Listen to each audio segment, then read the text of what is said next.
নমস্কার, উত্তম আশা ইউটিউব পরিবারে সবাইকে স্বাগত জানাই। এই ক্লাসে আমরা West Bengal police sub inspector preliminary exam paper 2019-এর পার্ট 9-এ বেশ কিছু জেনারেল অ্যাওয়ারনেস এবং কিছু ম্যাথমেটিক্যাল প্রবলেম রয়েছে, সেগুলি সলভ করব এবং ম্যাথমেটিক্যাল প্রবলেমের ক্ষেত্রে বেসিক এবং ট্রিক্স দুটি অ্যাপ্লাই করার চেষ্টা করা হবে যদি সেখানে সম্ভব হয়। এবং জেনারেল অ্যাওয়ারনেসের যে সমস্ত প্রশ্ন এখানে রয়েছে তাদের যে অপশানগুলি থাকবে সেই অপশানগুলিও কিন্তু আমরা ধরে ধরে আলোচনা করব যদি সেগুলো আলোচনাযোগ্য হয়। ওকে, সো চলো আমাদের সেশন শুরু করা যাক। দেখো, এই সেশনের আমাদের প্রথম প্রশ্ন রয়েছে, the Matatila hydel project is on which river, বা মাতাতিলা জলবিদ্যুৎ প্রকল্প কোন নদীর উপরে অবস্থিত।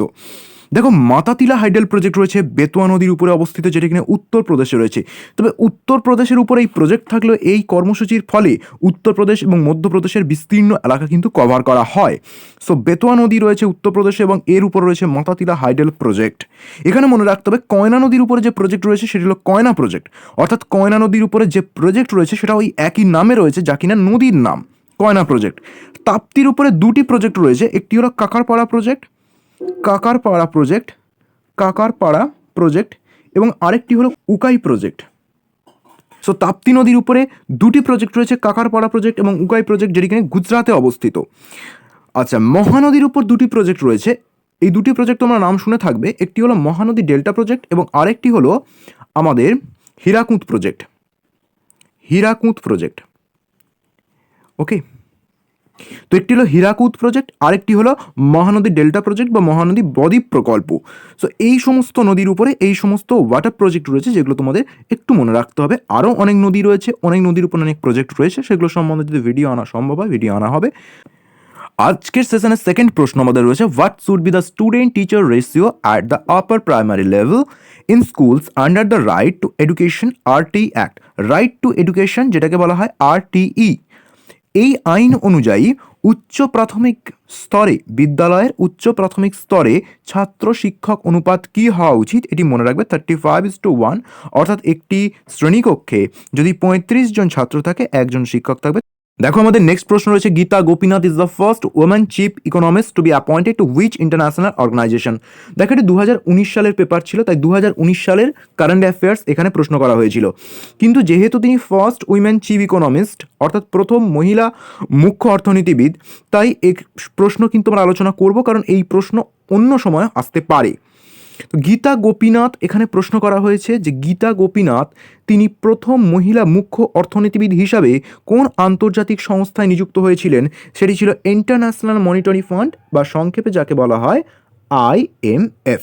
ওকে, ইন্টারন্যাশনাল মনিটারি ফান্ড বা সংক্ষেপে যাকে বলা হয় IMF। দেখো, আমাদের নেক্সট প্রশ্ন রয়েছে, Lilavati was written by. Lilavati ছিল ম্যাথমেটিক্সের একটি বিখ্যাত গ্রন্থ। প্রাচীন ভারতের ম্যাথমেটিক্সের উপর একটি বিখ্যাত গ্রন্থ ছিল লীলাবতী, এবং বিখ্যাত ম্যাথমেটিশিয়ান ছিলেন ভাস্করাচার্যেরই লেখা ছিল লীলাবতী।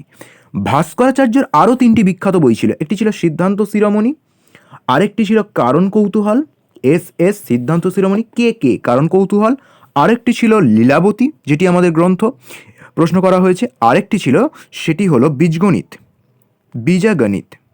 ওকে, তো বীজাগণিত, যেটা আমরা এখন জানি অ্যালজেব্রা নামে, এই বীজগণিত প্রথম বইটি লিখেছিলেন ভাস্করাচার্যই প্রথম ব্যক্তি ছিলেন আমাদের ভারতবর্ষে যিনি বলেছিলেন যে পৃথিবী হলো গোল, অর্থাৎ পৃথিবীর আকৃতি গোলক, স্ফেরিক্যাল ইন শেপ, এটি ভাস্করাচার্য বলেছিলেন।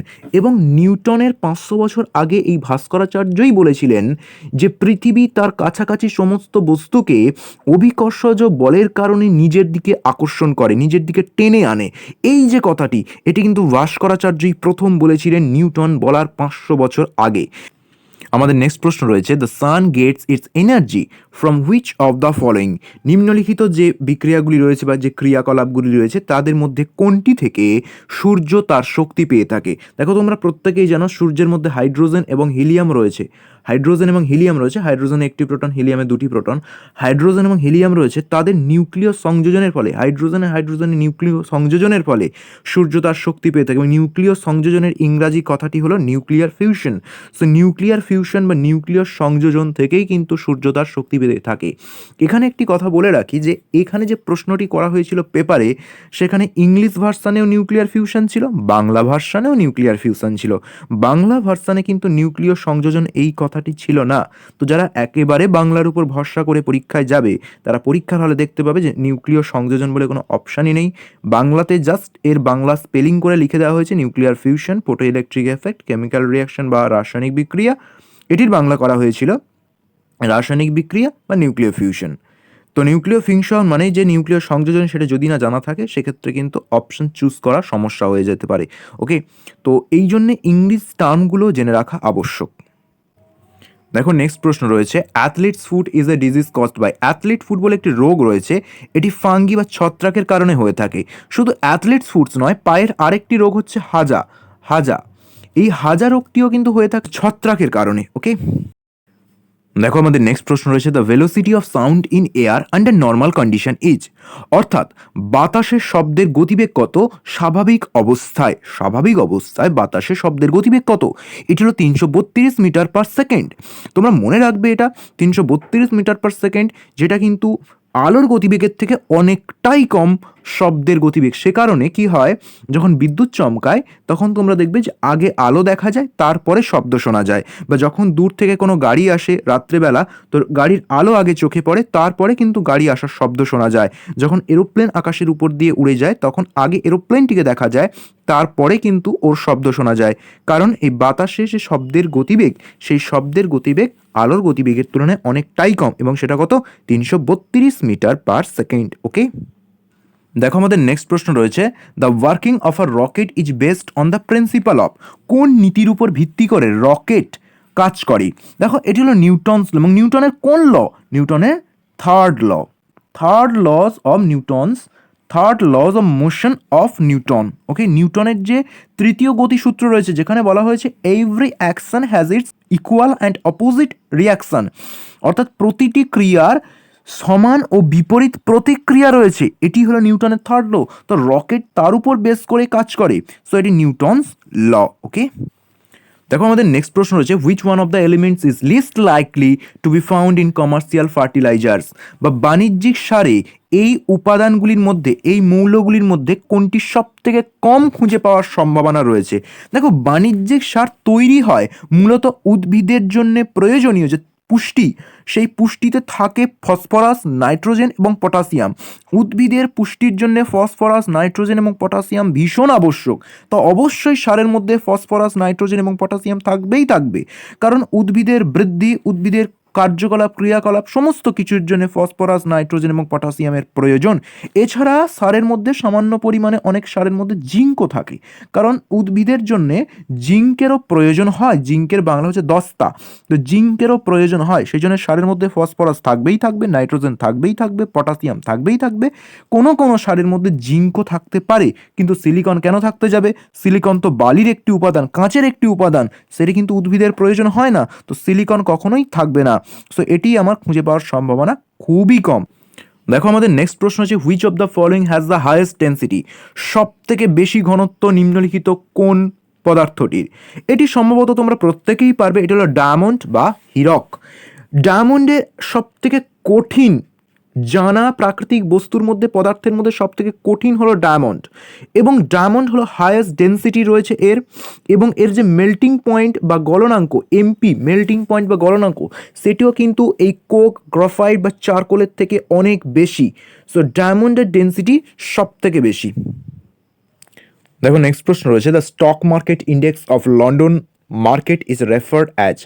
লন্ডনের বাজারের যে স্টক মার্কেট ইন্ডেক্স রয়েছে সেটা কী নামে পরিচিত? এটা হলো ফুটসাইট বা FTSE। এটাকে FTSE 100ও বলা হয়, FTSE 100ও বলা হয়। সেন্সেক্স এবং নিফটি দুটোই হলো ভারতের। ওকে, নেক্সট প্রশ্ন রয়েছে, দেখো, a certain industrial loom weaves 0.128 metres of cloth every second. Approximately how many seconds will it take for the loom to weave 25 metres of cloth. অর্থাৎ বলা হয়েছে একটি তাঁত যন্ত্র রয়েছে যেটি বস্ত্র বনে কীরকম না 1 সেকেন্ডে, প্রতি সেকেন্ডে 0.128 মিটার বস্ত্র বনে। বলা হচ্ছে তাহলে 25 মিটার বস্ত্র বুনতে অ্যাপ্রক্সিমেটলি মানে প্রায় ওই তাঁত যন্ত্রের কত সেকেন্ড সময় লাগবে? তা বিষয়টা খুবই ভালোভাবেই বোঝা যাচ্ছে যে 25 মিটারকে আমি যদি 0.128 মিটার দিয়ে ভাগ করতে পারি তাহলে কত সেকেন্ড পাওয়া যাবে। কিন্তু ভাগ করাটা অত সহজ নয়, তাই আমাকে অপশান দেখে অ্যান্সার করতে হবে। আমি যদি এখানে 25/0.128 করতে চাই, উপরে 1000 দিয়ে গুণ করে পয়েন্ট তুলে এইভাবে যদি করতে চাই তাহলে এটা অনেক বেশি টাইম লাগবে। তাহলে আমরা এখানে কিভাবে করব, দেখো অপশান দেখে করব। আচ্ছা, এটা আমরা বুঝতে পারছি যে 0.128 এর সাথে যদি আমি 100 গুণ করি তাহলে 12.8 পাবো। 12.8-এর দ্বিগুণ হবে 25.6, কারণ 25-এর হাফ 12.5। তো মোটামুটি এর সঙ্গে 2 গুণ করলে 25-এর কাছাকাছি যাব, অর্থাৎ কিনা 0.128-এর সাথে আমি যদি একেবারে 200 গুণ করি তাহলে আমি 25-এর কাছাকাছি যাব। বিষয়টা বোঝা যাচ্ছে যে আমি এখানে দেখছি যে দুটো শূন্য আমার থাকলে আমার এটা 12.8 যাবে, তার সাথে আবার 2 গুণ হলে সেটা 25.6 হবে, অর্থাৎ 0.128-এর সাথে যদি আমি 200 গুণ করি তাহলে 25.6 হবে, অর্থাৎ কিনা 25-এর কাছাকাছি যাবে। তাহলে কখনোই আমাদের যে অ্যান্সার হবে সে 200-র থেকে বেশি হবে না, 200-র থেকে কম হবে। কারণ দেখো 200 দিয়ে গুণ করলে 25.6 হয়ে যাচ্ছে, যেটা 25-কে টপকে যাচ্ছে, 25-কে পেরিয়ে আরও বেশি হচ্ছে। তাহলে আমার যে অ্যান্সার হবে সেটা 200-র খুব কাছাকাছি হবে, কিন্তু 200-র থেকে কম হবে। এখান থেকে আমি বলে দিতে পারি 195 আমার অ্যান্সার হবে। খুব দ্রুততার সাথে এইভাবে ভেবে আমি অ্যান্সার করতে পারি, কিন্তু অ্যাপ্রক্সিমেটলি আমি যেটা বের করলাম সেটা যে নিশ্চিত সেটা কীভাবে চেক করবো, দেখো এই যে 25.6 এলো। আচ্ছা, এখানে একটু দেখো যে আমি তো 195 পাচ্ছি, মানে 5 সেকেন্ড কম পাচ্ছি 200 থেকে। 5 সেকেন্ডে কত মিটার কাপড় বোনা হয় দেখো তো, 0.128, 10 সেকেন্ডে নিশ্চয়ই 1.28 মিটার কাপড় বোনা হয়। 1 সেকেন্ডে যদি 0.128 মিটার কাপড় বোনা হয় তাহলে এর সাথে 10 দিয়ে গুণ করলে আমি পাবো 1.28, যেটা 10 সেকেন্ডে এই পরিমাণ কাপড় বোনা হয়। এর হাফ কত, 0.64, এর হাফ করো 0.64 পাওয়া যাবে। দেখো এই 0.64 5 সেকেন্ডে বোনা হয়, তাহলে এটা ছিল 200 সেকেন্ডে 25.6 বোনা হয়, তাহলে 5 সেকেন্ড কমে আরও 0.64 মিটার কম কাপড় বোনা হয়। তাহলে আলটিমেটলি 24.96 এত মিটার কাপড় বোনা হয়, অর্থাৎ অ্যাপ্রক্সিমেটলি 25 মিটার কাপড় বোনা হয় 195 সেকেন্ডসে। ওকে, এই কনসেপ্ট থেকে এইভাবে আমরা অপশান থেকে অ্যান্সারে আসতে পারি। ওকে, কখনোই 25-কে আমি 0.128 দিয়ে ভাগ করবো না, কারণ যদি করতে যাই অনেক টাইম লাগবে। তার থেকে আমি কি করলাম, 0.128-কে আমি প্রথমে 200 দিয়ে গুণ করে নিলাম, গুণ করে আমি দেখতে পাচ্ছি 25-এর কাছাকাছি যাচ্ছে। মানে মনে মনেই এটা বোঝা যায় যে 100 দিয়ে গুণ করা মানে পয়েন্ট দুটো ঘর পেরিয়ে যাবে, এবং 2 দিয়ে গুণ করা মানে সেটা 25-এর কাছাকাছি চলে যাবে, কিন্তু 25 ছাপিয়ে যাচ্ছে, আর 25-এর থেকে একটু কম হওয়া দরকার। একটু কম সেকেন্ড মানে 195 আছে, এখান থেকেই আমি অপশান চুজ করতে পারি। কিন্তু যদি আমি আরও নিশ্চিত হতে চাই, যদি মনে সন্দেহ থাকে, সেক্ষেত্রে 5 সেকেন্ডে কতটুকুনি তৈরি করে সেটা 5 দিয়ে গুণ করলাম না, প্রথমে 10 দিয়ে গুণ করলাম, করে তার হাফ করে দিলাম, সেটুকু কাপড় আমি বাদ দিলাম, দেখতে পেলাম সেটা 25-এর কাছাকাছি আসছে, অর্থাৎ নিশ্চিতভাবে এটা বলা যায় যে 195 আমার কারেক্ট অপশান হবে। ওকে, তো এক্সামিনেশন হলে এইভাবেই কিন্তু অ্যান্সার করা যেতে পারে। দেখো আমাদের নেক্সট প্রশ্ন রয়েছে, in an election between two candidates, দুজন প্রতিদ্বন্দ্বী রয়েছে বা দুজন প্রার্থী রয়েছে, তাদের মধ্যে ভোটে কি হচ্ছে, 75% of the voters caste there votes, মোট ভোটারের 75% ভোটার ভোট দিয়েছেন, আউট অফ উইচ 0.2%, এটা 2% লিখলেই হতো, কিন্তু যেহেতু পেপারে 0.2% ছিল তাই আমি এখান থেকে 0.2%ই টাইপ করেছি। তো 0.2% মানে 2%ই, অর্থাৎ 2%। তো 2% ভোট কি রয়েছে, ইনভ্যালিড, ডিক্লেয়ার করা হয়েছে invalid. A candidate got 9261 votes which were 75% of the total valid vote, total valid ভোটের 75% ভোট পেয়েছেন একজন, সেটা হলো 9261টি ভোট পেয়েছেন। তাহলে আমার টোটাল ভোটার্সের সংখ্যা বের করতে হবে। খুব সহজ অঙ্ক। আমি কিভাবে করব দেখো, ধরা যাক টোটাল ভোটার আমার 1 অংশ, তাহলে তার 75 অংশ মানে কত, 3/4।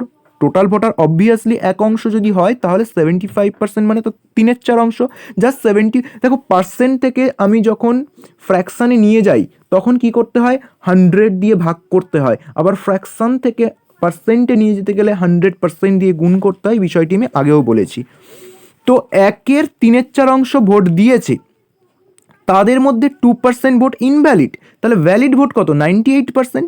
98% মানে কত? 49/50।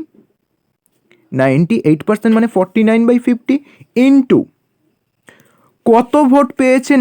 যে 9,261 ভোট পেয়েছে সে কত পার্সেন্ট ভোট পেয়েছে? 75%। মানে এই টোটাল ভ্যালিড ভোটের আবার 3/4 অংশ ভোট তিনি পেয়েছেন, যার নিউম্যারিক্যাল ভ্যালু কত? যার নিউম্যারিক্যাল ভ্যালু হলো 9261। যার নিউম্যারিক্যাল ভ্যালু হলো 9261। তাহলে এখান থেকে একের ভ্যালু কত দাঁড়ায়? যদি এদিকে আমি টোটাল ভোটার এক্স ধরে নিই, তাহলে এক্সের এত অংশ হলো 9,261 জন। তাহলে এক্সের মান আমি পেলেই আমি বলতে পারবো আমার টোটাল নাম্বার অফ ভোটার্স কত। এখানে দেখো, এখানে 3 গুণিতক 3 আছে, মানে 9 আছে, এটা 9 দিয়ে চলে যাবে, অবশ্যই যাবে, কারণ ভোটার তো আর ফ্র্যাকশানে আসবে না। তো কত হয় দেখো, 1 0, এটা হবে 2, তাহলে 18 81 9। এটা তোমরা নিজেরা ভাগ করে নেবে, 9 দিয়ে ভাগ গেলে 1029 হয়। এটি আবার যদি আমার 49 দিয়ে যায় তাহলে কত হবে দেখো, 49 দিয়ে গেলে 49 ইন্টু 2 98, 98 49, দ্যাট ইজ 121। এবং এটার সাথে কী হবে, 8 গুণ হবে, অর্থাৎ 16800, অর্থাৎ অপশান নাম্বার বি আমার কারেক্ট অপশান হবে। ওকে, তো এইভাবে এক্সের ভ্যালু সলভ করে এখানে অঙ্কটা খুব দ্রুত করা যায়। দেখো বন্ধুরা, আজকের দিনে আমাদের শেষ প্রশ্ন রয়েছে যে a sum of money doubles itself in 4 years at a simple interest. In how many years will it amount to 8 times of itself? বলা হয়েছে একটি নির্দিষ্ট পরিমাণ অর্থ সরল সুদে 4 বছরে নিজের দ্বিগুণ হয়ে যায়, তাহলে কত বছরে এটি নিজের 8 গুণ হবে? দেখো, এই অঙ্কটি যদি বেসিক মেথডে আমরা করতে যাই তাহলে সেটি পরীক্ষার জন্য সুইটেবল তো হবেই না, ভীষণ লেন্দি হয়ে যাবে। তো আমরা সেটিকে না করে এটি ট্রিক্সের মাধ্যমেই করব, যে খুব সিম্পল উইদিন আ সেকেন্ডে কীভাবে এই অঙ্কটি করা যায়। কনসেপ্ট এখানে বোঝো, যে যদি আমরা বলি যে একটি অর্থ নিজের দ্বিগুণ হয়ে গেছে, মানে অর্থ ছিল এই, হয়ে গেছে তার দ্বিগুণ, তার মানে কি এই কয়েকটা বছরে এখানে যেটা রয়েছে 4 বছর, সেই 4 বছরে তার নিজের যে অ্যামাউন্ট ছিল সেই নিজের অ্যামাউন্ট রয়েছে, প্লাস সে যে সুদ পেয়েছে ওই অ্যামাউন্টের উপর, সেই সুদ ওই অ্যামাউন্টের সাথে সমান। অর্থাৎ যদি এক্স পরিমাণ আমার অ্যামাউন্ট থাকে তাহলে 4 বছরের সুদও হয়েছে আমার এক্স পরিমাণ, অ্যামাউন্ট তো এক্স পরিমাণ ছিলই। এখন দেখো, নিজের 8 গুণ হওয়া মানে সে যা ছিল সেটা প্লাস তার নিজের 7 গুণ পরিমাণ সুদ সে পেয়েছে। নিজে যা ছিল সেটা প্লাস তার নিজের 7 গুণ পরিমাণ সুদ পেলেই তবেই কিনা মোট অ্যামাউন্টটা তার নিজের 8 গুণ হবে। বোঝা গেল? তাহলে দেখো, নিজের পরিমাণের সমান সুদ পায় 4 বছরে, তাহলে 7 গুণ, অর্থাৎ নিজের পরিমাণের 7 গুণ সুদ পাবে ক বছরে? ভেরি সিম্পল, 4 × 7 = 28 ইয়ার্স, 4 সাথে 28, 28 ইয়ার্স, অর্থাৎ অপশন নাম্বার বি হবে আমাদের কারেক্ট অ্যান্সার। সো বন্ধুরা, আজকের সেশন এ পর্যন্তই থাক, দেখা হবে নেক্সট সেশনে। টিল দেন টেক কেয়ার, বন্দে মাতরম।